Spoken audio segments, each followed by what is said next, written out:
የኢትዮጵያ ህዝብ አሁን የለውጥ ህዝብ አይደለም፣ ብቁ ህዝብ አይደለም። የቱንም ያህል የአንድነት ጠበቃ በሆን እንዴ ምናልባት እንደው ሁለትም ሶስትም አራትም ሀገር ለካ ብንሆን በሰላም መለያየት ብንችል እድለኛነት ነው። እንዴት እድሜ ልክን ትጃጃላለህ? ጡረተኛ ፖለቲከኛ፣ ያልተሳካል ጀዝባ፣ ካዲ፣ ሌባም ጭምር ነህ። 97 ላይ በአንተ ምክንያት ነው ፌል ያደረገው። አሁን ድጋሚ እምነት አገኛለሁ ብለህ ታስባለህ? ከብት፣ የማትረባ ቆሻሻ። መታወቅ አላግባብ መዘግዘቅ ያመጣል መናቅ። ሰላም ጤና ይስጥልኝ። በመላው ዓለም የምትገኙ ውድ ዩቲዩብ ቤተሰቦች እንደምናችሁ እንደምንከረማችሁ፣ ትኩስ ነገር ከዚህም ከዛም ለእናንተ እንግዲህ ይመቻል ብዬ የማስባትን ነገር ይዤላችሁ መጥቻለሁ ማለት ነው። ዛሬ እንግዲህ እስቲ በአዛውንቶች ክበብ እንግዲህ እንዝናና ማለት ነው። በእውነት ሰሞኑን በጣም የሚገርም እንግዲህ ነገር ተፈጥሯል። ሁላችሁም ታውቃላችሁ። በምድር ላይ የማያገኘውን እንግዲህ በሚሊዮን የሚቆጠር ህብረተሰብ እንግዲህ በኢንተርኔት ላይ ሰብሰብ አድርገው የራሳቸውን እንግዲህ ዜማዎችን በሉት ምንም ፖለቲካቸውን እንግዲህ ሊነዙ የነበሩ እንግዲህ ብዙ ሰዎች ተሰብስበው ነበረ። ነገር ግን ሊሳካ አልቻለም። ይሄ እንግዲህ የእግዚአብሔር ነገር ነው። ያው እንግዲህ ሁላችንም እናውቃለን። ብዙ ጊዜ አንዳንድ ነገሮች ይጀመራሉ፣ ከሆነ ጊዜ በኋላ ይቆማሉ። ለምን? ወረት ነው። በተለይ በኢትዮጵያውያን ታውቃላችሁ አይደለ? አንድ ሆቴል ሲጀመር የመጀመሪያ ጊዜ ሆይ ይባላል። ከዛ በኋላ እየቀዘቀዘ ይመጣል። በማንኛውም አይነት ነገር ላይ እንደዚህ ነው። ስለዚህ የዚህ የፖለቲካም ነገር አሁን እንደዛ እየሆነ ነው። ለምንድን? እነዚህ ሰዎች እየደከሙ መጡ፣ እየተሰለቹ መጡ፣ እያረጁም መጡ። ደግሞ ይህንን እንግዲህ አንድ ላይ ሰብሰብ አድርገን እንግዲህ እናያለን ማለት ነው። ከእናንተ የሚጠበቀው እንደተለመደው ዘናፈታ ብላችሁ ነገር አይታችሁ የራሳችሁን ኮሜንት ስጡ። ሁላችንም ሽማግሌዎች ብንሆንም ነገር ግን አንዳንዴ መስመራችንና አካባቢያችንን ኑሯችንን እያየን ራሳችንን መስመር ማስያዝ ያለብን ይመስለኛል። ብዙ ጊዜ እንደነዚህ አይነት ቦታዎች ላይ የሚገኙ በተለይ እንደነ ልደቱ አይነት ሰዎች ለረጅም ጊዜ ነው እንግዲህ በዚህ ትግል ውስጥ ያሉት። ነገር ግን ኢትዮጵያ በቃ ብላለች። ይህንን ነገር አልሰማ ብለው ከሀገርም ውጭ ሆነው እንግዲህ በጣም ብዙ አይነት ነገሮች እየፈጠሩ ነው ያሉት። እውነት ይሄ ወጣት ይህን ነገር ይቀበለዋል? እንግዲህ በጣም በከፍተኛው ደረጃ ያለው እንግዲህ ወጣት እንደሆነ እናውቃለን። ስለዚህ እንዴት ነው ይሄ ነገር የሚሆነው የሚለውን ነገር የራሳችሁን ኮሜንት እንድትሰጡበት አጠር መጠን አድርጌ ያቀርብላችኋለሁ። መልካም ጊዜ ሆንላችሁ። ወደ ፕሮግራም እንግባ። ይለያል ዘንድሮስ ከባድ ነው ኧረ እንጃ፣ ከባድ ነው ኧረ እንጃ። እናቴ እንዳልጠይቅ አጣሁኝ መሄጃ፣ አጣሁኝ መሄጃ። መጣለው እናቴ እንዲያው ቀን ከወጣ፣ እንዲያው ቀን ከወጣ። አሁን ግን ቀረውኝ መሳፈሪያ ሳጣ፣ መሳፈሪያ ሳጣ። መልካም በዓል ይሁን እናቴ፣ አልተሳካም መምጣቱ ምኞቴን። መልካም በዓል ይሁን እናቴ፣ አልተሳካም መምጣቱ ምኞቴን። ትዝ እያለኝ ወዴ ካንቺ ጋር መዋሉ፣ ቀርቻለሁ እኔስ ዘመድ ነው አሉ። ትዝ እያለኝ ወዴ ካንቺ ጋር መዋሉ፣ ቀርቻለሁ እኔስ ዘመድ ነው አሉ። ልደቱ አያሌው እባላለሁ። የፊታችን ቅዳሜ መጋቢት 26 ቀን ታላቅ የተቃውሞ ትዕይንተ ህዝብ በኢንተርኔት አደባባይ ይካሄዳል። እንደዚህ ይቻላል እንዴ? እኔ ክብረ ቢስ ፖለቲከኞች፣ በነገራችሁ ላይ ጸጉር ክብሩን ያጣው ቄጥ ስር ሲበቅል ነው አሉ። እንደ ፖለቲከኛ ትርፋማ ኢትዮጵያ ውስጥ የለም። እንደ ከግብጽ ጋር እየሰራ ዲሞክራሲ ላመጣልህ ነው ይለኛል። እንዴ ብልጽግና ምን አለኝ? በአመት 10 እየወጣው ችግኝ መትከል ነው። ምን በድሮን ጠቅብ ያደረገኝ ነው? ምን ኮሪደር አፍርሶ ለዘመዶቹ ቢያከፋፍል ነው? ምን አለኝ ብልጽግና? አረ ረጅም እድሜ ለብልጽግና። እኔ በህይወት የምጸጸተው ሁለት ነገር ባለመስራት ነው። አንድ የሃይማኖት አባት አለመሆኔ። የሃይማኖት አባት ሆናለሁ፣ 10 ጥቅስ ይዛለሁ፣ ሌላውን ሃይማኖት አማለሁ። ይሄን የፕሮቲን እጥረት ያለበትን ህዝብ ከስር ተለበልቧል። ይሄን ገንዘብ አምጣያል። ሌላ ደግሞ ፖለቲከኛ መሆን። የፈረደበት አማራና ትግሬን ታናክሳለህ በወልቃይት ጉዳይ፣ ከዛ ኦሮሞን ታናክሳለህ ከአማራ ጋር። አለቀ። ወይኔ ይሄ መንግስት እያለቀለት አሁን አፍጥጦ እየመጣ ያለው ጦርነት ከፈነዳ ይሄ መንግስት የወራት እድሜም አይኖረውም። ጦርነትን በፍጹም ሊቋቋም የማይችልበት ደረጃ ላይ ደርሷል። ብዙ ኢነርጂ ብዙ ጉልበት ውጣ ውረድ የማይጠይቅ ስራ ግን ደግሞ ብዙ አትራፊ የሆነ ብዙ አብልቶ የሚያኖር ስራ ይመስለኛል። ይሄ ስራ በኔ ግምገማ በእኔ ግምገማ ምላስ አከራይቶ የመኖር አንደበትን የማከራየት አዲሱ የስራ መስክ ይመስለኛል። ይሄው በቃ አንተ ጥሩ መናገር ከቻልክ እና ደግሞ ስትናገር ትናንት ምን ብዬ ነበር ብለህ ራስህን የማትወቅስ ከሆነ ወይም ዝቅ ያለ ስብዕና ካለ የሆነውን ግሩፕ እያወደስክ እንጀራ በልተህ ታድራለህ። ልደት ምናልባት ትኩረት ስለመሳብ ይሆን ይሄን ያደረጋችሁት? እንግዲህ ጠቅላይ ሚኒስትሩን ጋበዙ ተብሎ ሲባል ላዘጋጃችሁት ትዕይንተ ህዝብ ሰው ጆሮ ይሰጣል። ምክንያቱም ወደንም ጠላንም የሀገሪቱ ጠቅላይ ሚኒስትር ነው። ስለዚህ አንዳንድ ጊዜ ጥሩ ማስታወቂያ የሚሰራ ሰው እናንተ መሃል አለ ማለት ነው። ስማ መሳይ፣ የጠቅላይ ሚኒስትሩ መገኘት ምንም ያህል ትኩረትም ቁጥር ይጨምርልናል ብለን አናስብም። ባለፈው ትዕይንተ ህዝብ እኮ ስናካሄድ ታስታውስ ይሆናል አይደል? ያን ለማበላሸት ብለው እኮ የጠቅላይ ሚኒስትሩ ኢንተርቪው ላይቭ እንዲቀርብ ተደርጓል። ተደምሮ 1000 ሰው አላየው መሳይ። እኛ ጋር መጥቶ ቢቀርብ እሱን ለማዳመጥ ብሎ የሚጨመር ሰው የለም። ግን እነዚህ 20 ታዋቂ ተጽዕኖ ፈጣሪ ግለሰቦች፣ የድርጅት ሰዎች የሚናገሩትን ለማዳመጥ ነው ሰው የሚመጣው እንጂ ዶክተር አብይ አህመድን በቁም ነገር የሚያዳምጠው ሰው ጠቅላይ ሚኒስትሩ ስልጣን ለቀቁ የሚል ዜና እስከ ዛሬ ስንት ውርጅብኝ ስንት መከራ አልፎ የመጣ መሪ በእናንተ ውሪ ቁሪ በሆነ ወሬና ስብስብ ደንግጦ የሚጠፋ ነው ይመስላችሁ? እንደዛ ነው የምታስቡት? በቃ እቺ ነው ሐሳባችሁ። ጭንጭን ውሃ ጠጡ። በጣም ነው የምታሳፍሩት።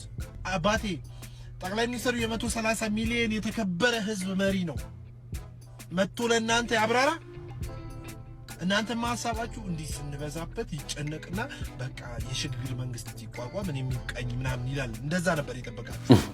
ይጨነቅና ስልጣን ለቀቁ የሚል ዜና። እኔ እኮ በጣም ራሳችሁን እንዴት እንደምትስሉ እኮ ነው ቢገርመኝ። መጥቶ መግለጫ አባቴ ጠቅላይ ሚኒስትሩ የ130 ሚሊዮን የተከበረ ህዝብ መሪ ነው። ስንት የተሰበሰባችሁ እናንተ ስንት ጊዜ በይነበረብ እንትን የሚዲያው ላይ እየወጣ በተለይ ልደቱና ይልቃል ሊገርሙኛል። የሚዲያ ማሞቂያ ነው የሆኑት። ሄዱና ሊገፈተር እንትን ነው። እንደዚህ ነው ተባብረዋል ሁሉም ባይዘወይ። እነዚህ ሰዎች ይሄን ሁሉ ነገር የሚያደርጉት እኮ እነሱ እዛ ፕሮቴክሽን አግኝተው ጥገኝነት አግኝተው ለመኖር ነው። ባይዘወይ አንዱ በጣም ይሄንን የሚያጋግሉት ይሄንን። እቺ ግን ከዚህ ከአሸባሪነት ጋር ተያይዛ እንድትታይባቸው አለመፈለግ አንዱ ነው። ሁለተኛው ደግሞ ህዝብ እንደማይወጣላቸው ያው አስረስ ገምግሟል። ህዝብ እንደማይወጣላቸው በማየት ነው። እቺን አንስተዋታል ስብሰባው ላይ ህዝብ አይወጣልንም ብለው። እንደተመለከታችሁት ነው። በጣም ብዙ ነው ያለውና በሚገርማችሁ ሁኔታ ይሄ ነገር በእኔ እይታ ዩቲዩብ እንግዲህ ለማንኛውም ሶሻል ሚዲያ ሲባል ለማንኛውም ህብረተሰብ እንደሚመቸው አድርጎ ማዘጋጀትና መስራት የሚችልበት እንደሆነ የታወቀ ነው። ነገር ግን ብዙ ኤክስፔክት ማድረግ የማይቻልበትና አልጋሪዝሙ ራሱ ህብረተሰቡ የሚፈልገውን ኢንተረስት እየወሰደ የሚያሳይ እንደሆነ ሁላችንም እናውቃለን። ከዚህ በፊት እንግዲህ ወጣቶቹ እነ አዶናይ ምናምን የነበሩ ሰዎች በተለያየ አይነት መንገድ እንግዲህ የተለያየ አይነት እይታ ለማግኘት ያደረጉት የፈጠሩትና በሚሊዮን የሚቆጠር ህብረተሰብ ስለሰበሰቡ እኔም ይሄን ነገር ማድረግ ይችላለሁ ብሎ ማንም ሰው ተነስቶ ሊያደርገው የሚችለው ነገር አይደለም። በጣም ሲበዛ ከባድ ነው ሶሻል ሚዲያ ማለት ነው። በመጀመሪያ ደረጃ ሰዎችንም በብዛት ስለሰበሰብኩና እንደዚህ በግሩፕ መጥቼ እዚህ ላይ ስለምናገር በሚልም አይሆንም። ለምን በመጀመሪያ እነዚህን ሰዎች የሚያዩ ማን ነው? በሙሉ እንግዲህ አዛውንት ናቸው እንደተመለከታችሁት ወደ 20 የሚባሉት ማለት ነው። ያንን ኢንተረስት ይዞ የሚታየው የሚያዩ ሰው እዚህ ጋር ምናልባት 2000 እዚህ ጋር 5000 እዚህ ጋር ምናምን በየጊዜው ያያቸው ይሆናል። ነገር ግን እነዚህ ሰዎች የሚያዩዋቸው ሰዎች የዛ ኢንተረስት ያላቸው ሰዎችን ነው እነዚህ እየዞሩ የሚያዩት እንጂ መላው ኢትዮጵያ አይደለም። እዚህ ጋር 5000 ባመጣ ካንተ እዚህ ያለ 10000 20000 ባመጣ 1 ሚሊዮን ይሞላልኛል ብሎ የሚባል ነገር የለውም። በቃ ይሄ የታወቀ ነገር ነው። በዓል ቢሆን የሆነ ትልቅ ባህል የኦርቶዶክስ ባህሪ ምናምን በዓል ተብሎ የሚታይ ነገር በሚሊዮን የሚቆጠር ህብረተሰብ ሊያዩ ይችላል። ነገር ግን ይሄ ኢንተረስት ነው። የምን ኢንተረስት ነው? እንግዲህ የሀገር የሆነ ጉዳይ እንበለው። ለምን በጣም ብዙ ፖለቲካ ያለው ሁሉም የራሳቸውን ስሜት እንግዲህ የገለጹበት እንደሆነ ሁላችንም እናያለን። በሁለተኛ ደረጃ በእውነት እንግዲህ ብዙ በተለይ በውጭ ሀገር ያለ ህብረተሰብ የነዚህ ሰዎች ስሜት እንደ ሲኒየርስ ሆም ብለን እናስብ።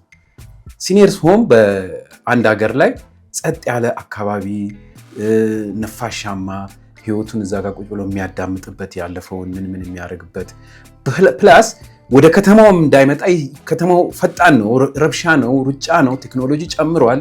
ይህንን ሁሉ ነገር የማወቅ እንኳን እንትን የለውም። በቃ ባለው ላይ ስለሆነ የሚረጋው ማለት ነው። ሁሉም አዛውንት ይሄ የታወቀ በየጊዜው ራሱን አፕዴት የሚያደርግ በቴክኖሎጂ ጋር የሚሮጥ ካልሆነ በስተቀር በእንደነዚህ አይነት በፖለቲካ ውስጥ የተቀመጡ ሰዎች ብዙም ነገር ሊያውቁ የሚችሉ አይመስለኝም። አሁን ዝም ብለን ተነስተን ልደቱን እስቲ አንድ የሆነ የኤአይ ነገር ስራ እናሳይም ብንለው በስልኩ ሊያሳየን አይችልም። የታወቀ ያለው ጊዜውን የሚያሳልፈው በምን እንደሆነ ማለት ነው። ስለዚህ ቴክኖሎጂ በፈጠነ ሰዓት ላይ ከቴክኖሎጂ ጋር ላይ አንድ ላይ ወስደን ይህን ነገር እናመጣለን ብሎ ማሰብ እና ትዕይንተ ህዝብ ብሎ እንደዛ አይነት ስም ሰጥተውት ይቺን ሀገር እንግዲህ ወደ ሽግግርም ሆነ ወደ ምን ለማድረግ ማሰብ በጣም ነገሩ ያው እዛው ነው የቀረው እነሱ ጋር እና እንደዚህ አይነት ነገሮች ሲደረጉ በመጀመሪያ ደረጃ በደንብ ጥናት ወጣት ቢኖርበት የሚፈለገው አይነት ዓላማ ቢሆንና ያ ዓላማ ወጣቱ የሚሳተፍበት ቢሆን ኢንተረስቱ ይታይ ነበር። እዛ ላይ ሴቶች ቢሳተፉበት በመልካም በሆነ ንግግርና ርህራሄን የምናየው በሴቶች ስለሆነ ሴቶች ቢታዩበት እንደነዚህ አይነት ነገር አልታየበትም እና ያ ውጤቱን እንግዲህ እንዴት እንደሆነ ሁላችሁም ሰምታችኋል። አብዛኞቻችሁ እንዲሁም ይሄን ነገር እንደነበረ በማታውቁ እንዳለ እርግጠኛ ነኝ እና ለዚህ ነው ለዛሬ ላቀርብላችሁ ወዳድኩት። እናንተ የራሳችሁን ኮሜንት ስጡ። እስቲ ትንሽ ደግሞ እናዳምጥ።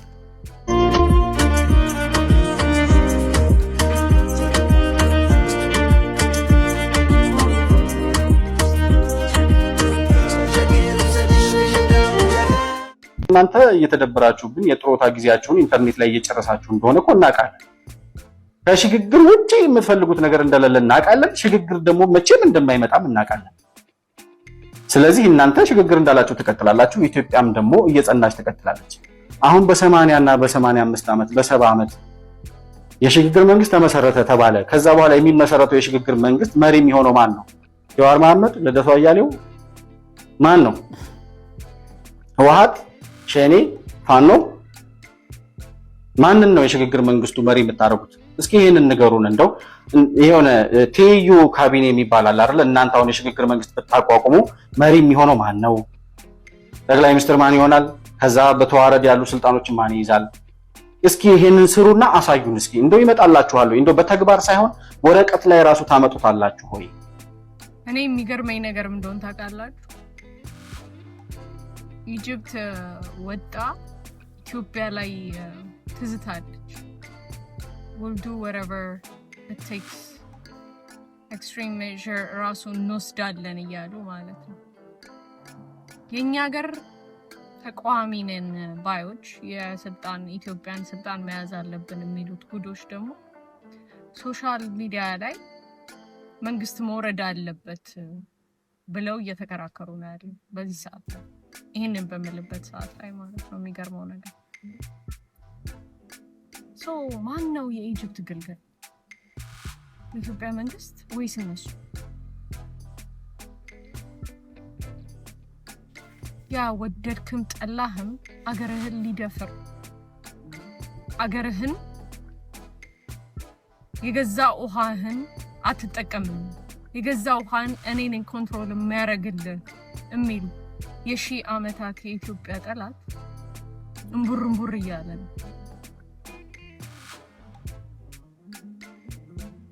ኦንሊ የእንቁላል ቀቃይ ልጅ ነው በዚህ ሰዓት ላይ አገር ላተራምስ መፈንቅለ መንግስት ይምጣ ብሎ ግብ ውስጥ የሚገቡ።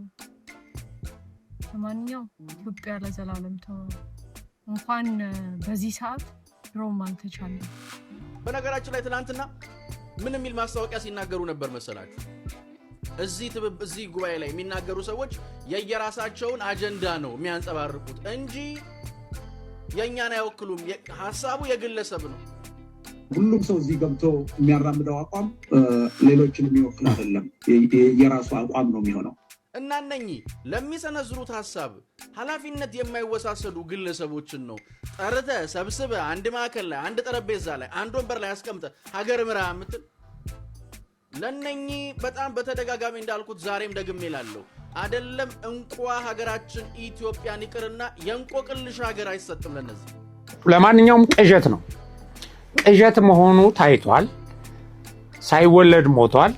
ለምን የሱን ዓላማ የሚያፈርስ ነው አሁን መሬት ላይ ያለው ነገር። ሌላው ፓርቲዎች እንዳትወዳደሩ ቦይኮት አድርጉ፣ በፍጹም ምርጫው ላይ እንዳትሳተፉ እየተሳተፉ ነው በሚገርም ሁኔታ ፓርቲዎች። ይሄ ሁሉ ግን የሚያሳየው ከምርጫ በፊት የሽግግር መንግስት ይመስረት ወይም እንዲመሰረት ህዝባዊ አመጽ እናቀጣጥላለን የሚለው ክሹፍ መሆኑን እዚህ ጋር እያሳያል። ይሄ ውሾቹ ይጮሃሉ ግመሉ ጉዞውን ቀጥሏል የሚለው በተግባር እየታየ ነው። በቃ አብይን ለመሳደብ የተቋቋሙ ሚዲያዎች እኮ አሉ። አብይን ለመሳደብ ፈንድ የሚያደርጉ ባለሀብቶች እኮ አሉ። ትግራይ ነህ፣ አማራ ነህ፣ ኦሮሞ ነህ እየተባሉ መባላት ኖርንበት። ከደህንነት ከእከክ ውጭ ትርፍ አላመጣም።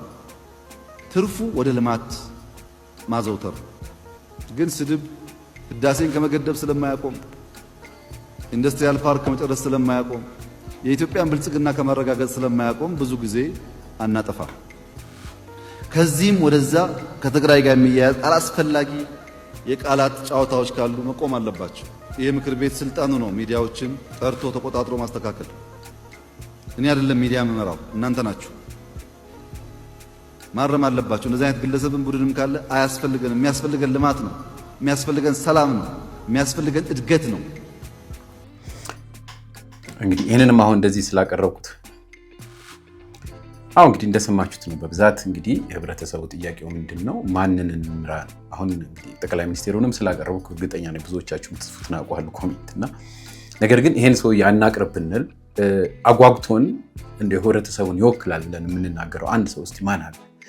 ሲጀመር ጀምሮ ስለ አንድነት ወይም አትሊስት እንደ ህብረተሰቡን የሚያረጋጋ ስብከት የሚሰብክ እንደ አንድ ሰው ማን አለ? እነዚህ የተሰበሰቡ ሰዎች ራሳቸው እንኳን እርስ በርስ አልተስማሙም። ለምንድን? ሁሉም የራሱን ፍላጎት ነው እየገለጸ ያለው። ነገ ምን እንደሚያመጣ የታወቀ ነው።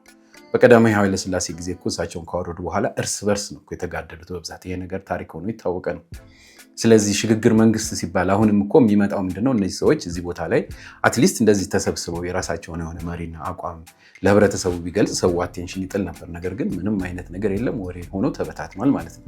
ስለዚህ ለእነዚህ ሰዎች የሆነ ነገር ቢሰጥ ነገ ምንድን ነው የሚመጣው? ምን አይነት መሪ ልናስቀምጥ ነው? ከማ ጋር ተስማምቶ ሊሰራ ነው? ለሽግግር መንግስቱ ራሱ ብቁ የሆኑ ሰዎች እነማን ናቸው? ይህንን እንኳን ግልጽ አድርገው ያስቀመጡት ነገር የለም እና ለዚህ ሁሉ እንግዲህ ችግራቸው ዋናው ምክንያት ምንድነው? ከጥንት ጀምሮ ተጎትቶ የመጣ ተሸክመውት የነበረ ያለ ጉጉትና እልህ ነው። ሌላ ምንም ነገር አይደለም። በዚህ ህይወታቸው ውስጥ ግን በጣም ብዙ ህይወት አልፏል። ለሰው ልጅ ለኢትዮጵያውያኖች ምንም አይነት መስመር ያልያዘ ውድቀት ብቻ የሆነ ነገር ተሸክመው ነው እየሄዱ ያሉት። ሁላችንም እያየ ነው። አንድ ተስፋ የሚያጓጓ ነገር ቢኖር ኖሮ ሰው ወይ አትሊስት ለሚፈልገው መሪነት ባይደርስ መስዋዕት መሆን ይችል ነበር ባለው ትግል ማለት ነው። እነዚህ ሰዎች ግን እስካሁን እንግዲህ በውጭ ሀገር ሆነው የራሳቸውን ትግል እየታገሉ ነው በሚዲያ ማለት ነው። ለማንኛውም ወጣቱ ይህን ነገር ይሰማል ብዬ አልጠብቅም። ለዚህ ነው ብዙ ጊዜ እንደዚህ አይነት ነገር ሲሰሙ እነሱ ቶሎ ብለው ወደ ዘር የሚቀይሩት ልጆቹ በሙሉ ማለት ነው። ወጣቶቹ ሩጫም ያለው አሁን ስራው ላይ ምናምን ላይ ስለሆነ ግን ያው እቺ ዘር የምትለዋ ነገር ስቲል ስላለችባቸው እየተቀበሉትም ከአባቶቻቸው ስለሆነ እሷ ነገር ብቻ ነች የምታሳስባቸው። እስቲ ትንሽ እንስማ ስለ ወጣቶች።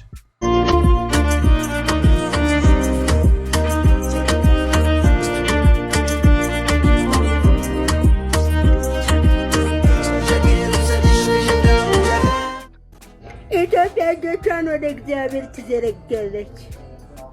ስታስጠሉ! የትኛዋ ኢትዮጵያ? የትኛውስ ነው እጇን የሚይዛት? የትኛው ፈጣሪ? በየትኛዋ ስራዋ? ቆይ ሌላ ኢትዮጵያ እኛ ውስጥ እኔና መሰሎች ውስጥ ጭንቅላታችን ውስጥ ያስቀመጡብን ኢትዮጵያ የት ናት ያለችው? ጭንቅላታችን ውስጥ አስቀምጠውብን ነው? ተቀይራ ነው? እኔ እኮ በጣም ግራ ግብት እኮ ነው ያለኝ። የሰው ውድቀት የሚያስደስተው ነው ያለው። የሰው ልጅ ሲሰራ ለመጣል የሚሯሯጥ የሰይጣን ተግባሩ ምንድነው? ቆይ የሰው ውድቀትን መመኘትና መጣል ነው። የሰው ልጅ ወድቀው ወደ ፈጣሪው እንዲያማርር አይደለም? ሀበሻም እኮ ይሄን ነው እኮ እየሰራ ያለው። እሺ እሱ ቢያልፍለት ከእናንተ ህይወት የሚቀንስ ነገር የለም። ምንም ተሰምቶኝ አይደለም፣ ግን ምድርም ላይ ቲክቶክም ላይ ዝም ብዬ ያየሁ ከእናንተ በታች የሆነ ሰው የምትወዱት ለምንድን ነው? ለዛ እኮ ነው ከፍታ በጣም ትግል የሚሆነው ኢትዮጵያ ውስጥ። ሁሉም እኔ ብቻ ልነሳ ሌላው ይውደቅ የሚል ስለሆነ ሁሉም ተያይዞ ወደ ታች እንዲህ እየተጓተተ በየት በኩል ይለፍ? እኔ እንጃ። ይችኛዋን ጭንቅላቴ ውስጥ ያለችውን ኢትዮጵያ ወይ አውጥቼ መጣል አለብኝ ወይ ከእናንተ ክፋት። ኧረ እኔ መቼም ከእናንተ ክፋት አልማርም። መቼም ልጄንም አላስተምርም። ብሔሩ የጠቀመው ኢትዮጵያዊ ግን አለ። ማንነቴ ነው ካልክ ማንነት ኢትዮጵያዊ ነው። እና እውነት ከዛሬ ከ0 እስከ 25 ዓመት እስከሚሞላኝ ድረስ እኔ አሁን ብሔሬን ሳላውቀው የኖርኩ ሰው ነው። እንዲያ አባቴን ስለማላውቀው ምን አላውቅም። ሜይ ቢ ብሔሩ ዳቦ ይሆናል። እና እውነቴን ነው የምላችሁ እስቲ ምን ጠቀመን እስከዛሬ ድረስ ሰው ከማጫረስ ውጭ? ስለዚህ ቪዲዮ አልሰራም ብዬ አስቤ ነበር፣ ግን ግዴታ ምንድን ባዮግራፊያቸው ላይ በኩራት አማራ፣ ኦሮሞ፣ ትግሬ እያሉ ይጽፋሉ። ምን አለበት ኢትዮጵያ ብላችሁ በቃ ኖር ቀለል ያለ ነገር እኮ ነው። እዚህ ብሔር ከምግብ እና ከዘፈኑ ከጭፈራው ውጭ ምን የጠቀመን ነገር አለ? ምን እንትን ላይ ማማ ሊያስወጡት ሆናል። እንዲህ ትልቅ ቦታ ያደረሰ ነገር የለም። የመሬ ነው ብላችሁ ላይክ ለምግቡ ይኖርልን አሪፍ። በቃ በጣም ገራሚ ከተለያየ ብሔር ወስደን እየበላን ነው። በጣም ገራሚ ዘፈኖች እየሰማን እያዳመጥን ነው፣ እየጨፈርንበት ነው። ከዛ ውጭ እስቲ ምን ጠቅሞናል? እስቲ ኢትዮጵያን ወደፊት ያመጣት ይሄ ብሔሩ ምን አለ? ምንም ያልጠቀመ ነገር የለም። ሰው ነው ያለቀበት። እና ያው አንዱም እዛም እዚህ ምናምን ነገር ብር በልቷል፣ ግን ስለሱ አናወራም። ሌላ ታሪክ ነው። ሰው እንደ ግለሰብ እኔ አሁን ብሔር ሳይኖረኝ ያጣሁት ነገር የለም። ብሔር ቢኖረኝም የማገኘው ደግሞ ማጣው ነገር ገብቷችኋል። እና እስቲ ምን ጠቀመን? በቃ እዚህ አንድ ህፃን ልጅ ገና 18 ዓመት የሞላት ልጅ ወይ ደግሞ 21 ዓመት ምናምን ነገር የሞላት ወጣት ደግሞ ወንድ ልጅ ወጣት ባዮግራፊ ላይ አማራ ብሎ መጽሐፍ ምን ያህል እንጃ። አሁን በዚህ ከቀጠለ ማለት ነው ሌላ ተከታይ ጀነሬሽን ይመጣል ማለት ነው። በብሔሩ ሞር የሚኮራ ችግር የለም፣ ግን በኢትዮጵያዊነቱ ከሚኮራበት ኩራት በላይ በብሔሩ የሚኮራ ከሆነ ያኔ የሆነ ሰዓት ብሎ እንዳለን መረዳት አለብን በስርዓት። እና አደራችሁን እውነት አትሊስት አሁን ካላደረግነው ይሄን ነገር ማለት ነው አይኑር አይደለም ብሔር ግን ሞር በኢትዮጵያዊነታችን ከመንኮራው በላይ ይሄ ብሔሩ የሚያኮራን ከሆነ እየሳትን ነው እውነት። እና አትሊስት በእኛ ዘመን አሁን በወጣቱ ዘመን ትንሽ ሰለጠን በምንለው ወጣት ዘመን ስልክ አጠቃቀም እንችላለን በምንልበት ዘመን እኛ ሞር ከፋሚሊዎቻችን ሞር እናውቃለን በምንልበት ዘመን ይሄ ነገር ካልተቀየረ መቼም አያልቅም እውነት። አይኖ ብዙ ሰው ብዙ ወዳጁን ብዙ ዘመዱን አጥቷል በዚህ በዘመን ምክንያት። ግን አሁን እንትኑ ከቀጠለ እነዛን ሰዎች አይመልስም። እንዲህ ሌላ ነፍስ ነው እንጂ የሚጠፋው በዛ ውስጥ የተሻለ ፊውቸር አይኖረንም። እና እስቲ አንድ ሰው ኮሜንት ላይ ጻፍልኝ በዚህ ብሔር ምክንያት የሆነ ነገር ተጠቅሜያለሁ በሉኝ እስቲ፣ እንደ ግለሰብ በሌላ ነገር ሳታስቡ። ስም አልጠራም፣ ማንም የለም። በቃ ዝም ብሎ ያሽቃብጣል። እንትን ነኝ ትግሩ ነኝ ኦሮሞ ነኝ አማራ ነኝ እያለ ግን እባካችሁ እውነት እስቲ ኢትዮጵያውያን እናሽቃብ። በቃ ኢትዮጵያዊነት እናሽቃብ በጣም ወይ ደግሞ የዳቦ ብሔር እናስጨምር። በቃ አይጎዳማ አላ ማንም ሰው አያጫርስም። ግን ይሄ በክልል የተከፋፈሉት ብሔሮች ሰው እየጨረሱ ነው። እና አሁን ነው የኛ ታይም ነው። በእኛ ታይም ካላለቀ በእኛ ታይም ይሄ ምን ብዬ ችግር ሳይመጣብኝ እንዴት ብዬ አፌ መክፈት እንደምችል እያሰብኩ ነው። ግን በየትም በኩል ብታደርጉት ሰው ኔጌቲቭ አድርጎ ይረዳል። ራሱ ጉዳይ በቃ የሆነ በኢትዮጵያዊነታችን እየኮራን እናሽቃብጥ በብሔር ሰው። ምክንያቱም ብሔሩ እስካሁን ስም ስላልጠቀም ምግቡ ይቀመጥልን፣ ዘፈኑ ይቀመጥልን፣ ጨፈራ ይቀመጥልን። ሌላው እንግዲህ በቃ እንጫረስበት።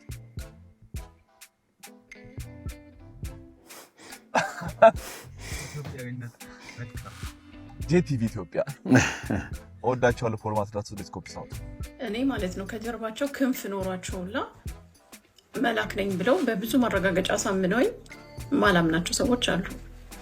ብሔሬ ዘሬ ምናምን የሚሉ ሰዎች።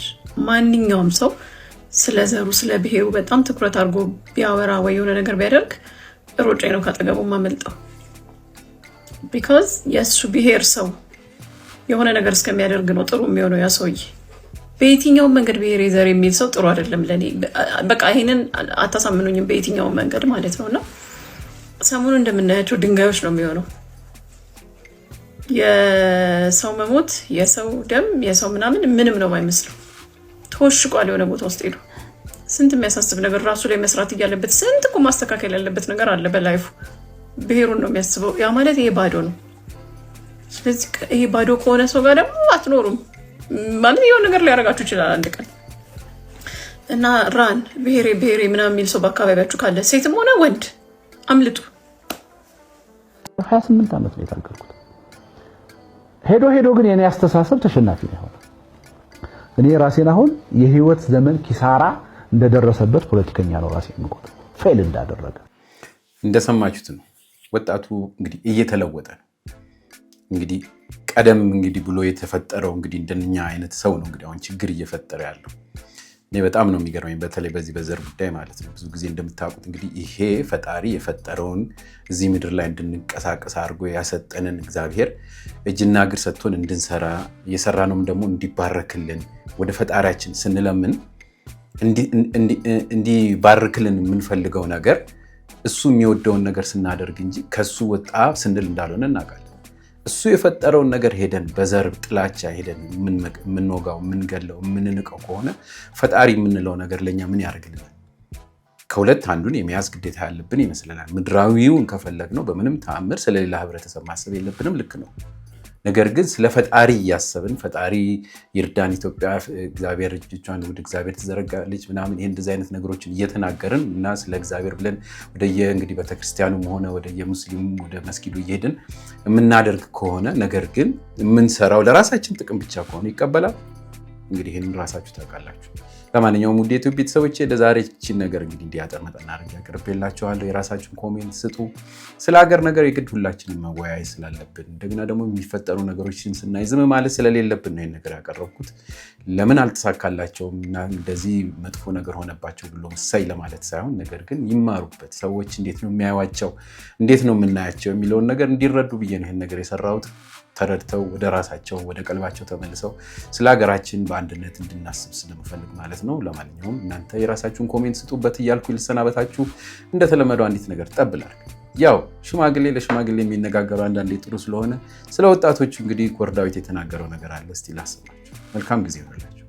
ወጣቱ በጣም የበሰለ ነው። የሚያነብ ትውልድ ነው ያለው። ከኢንተርኔት ጋር ነው ከኤአይ ጋር የተገናኛል። የሮቦት ዘመን ነው። የቴክኖሎጂ ዘመን ነው። እንዲህ አይነት ዘመን ውስጥ ያለ ሰዓት ላይ ይሄን ህዝብ ወጥተህ በኢንተርኔት አብዮት አምጥቼ መንግስት ገለብጥልሃለሁ ብለህ ብትጠራው ይስቅብሃል፣ ያላግጥብሃል። ወጣቱ በጣም በልጦናል፣ በጣም በልጧል። ትውልዱ በጣም ጭሯ ሄዷል። በቃ ሄዷል አልኩ፣ በቃ መንጥቋል አልኩ። እነዚህ አሁን በቤተ ክርስቲያን ያለ ችግር፣ በመስጊድ ውስጥ ያለ ችግር ካለ እነሱ እንዲፈቱ እድል ስጧቸው። በቃ ይውጡ ከፖለቲካ እጃቸውን ያንሱ ተብሎ ለአንዴና ለመጨረሻ ይወጣላቸዋል። እጃችሁን አንሱ ተብሎ ልክ ሻዕቢያ እጅሽን ከኢትዮጵያ ላይ አንሺ እንደምትባለው እነዚህ አሁን ከፖለቲካ ላይ እጃችሁን አንሱ ተብሎ ሰልፍ እንወጣለን። አሰባብ ፔሪድ ጌም ኦቨር።